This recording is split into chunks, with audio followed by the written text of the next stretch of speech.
La France bouge.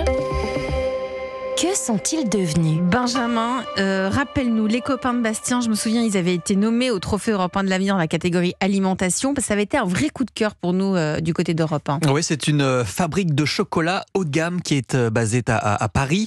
Et la particularité, c'est qu'ils recrutent et forment au métier du chocolat des personnes qui sont éloignées de l'emploi. Donc c'est aussi une entreprise d'insertion qui va accompagner des personnes en précarité, donc dans l'insertion dans une vie professionnelle. Et donc ils les forment au métier de chocolatier. Bonsoir Stéphane Pétillon. Bonsoir. Vous allez bien ?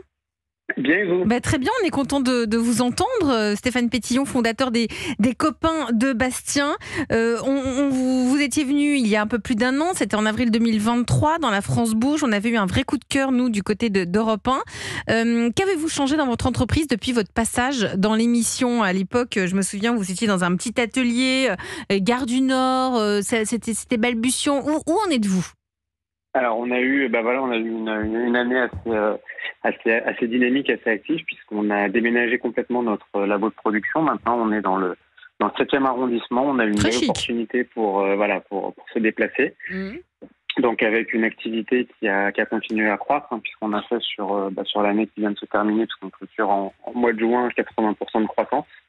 Donc c'est plutôt très satisfaisant. C'est énorme, bravo. Et voilà, il y avait en plus un résultat positif, donc ce qui en 3e année de création d'entreprise est vraiment encourageant. Bien sûr. Et on est vraiment dans ce pari de montrer qu'on peut aujourd'hui créer une entreprise profitable sur un modèle social et à impact. Sur un modèle social à impact, vous avez aussi embauché d'autres personnes, 3 personnes, je crois, supplémentaires. 3 personnes, qui sont et qui venaient d'où quand vous dites ils sont en réinsertion?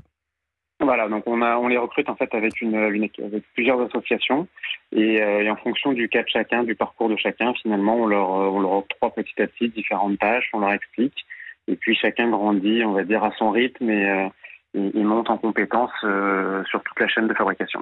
Et je tiens à le préciser, Europe 1 aussi vous a aidé à faire des rencontres, comme c'est le cas chaque soir dans la France bouge. Je crois que ça a eu un effet positif parce que vous avez pu rencontrer le groupe Thomas de Richebourg. Exactement, et donc effectivement, on les avait rencontrés sur les trophées européens de l'avenir. Les trophées européens, voilà. Donc ça a été notre plus grosse opportunité de l'année qu'on a pu traiter avec eux.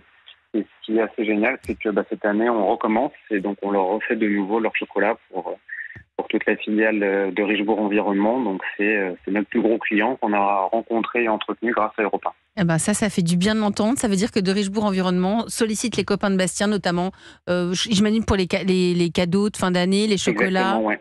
C'est formidable. Voilà. Des jolies boîtes personnalisées à leur image et eux communiquent en échange sur notre engagement, nos valeurs, notre mode de fonctionnement. Et quand on voit la taille du groupe et la taille dont on est nous, on est extrêmement fiers vous pouvez l'être et nous on est encore plus fiers d'être utiles parce que c'est ça aussi la France.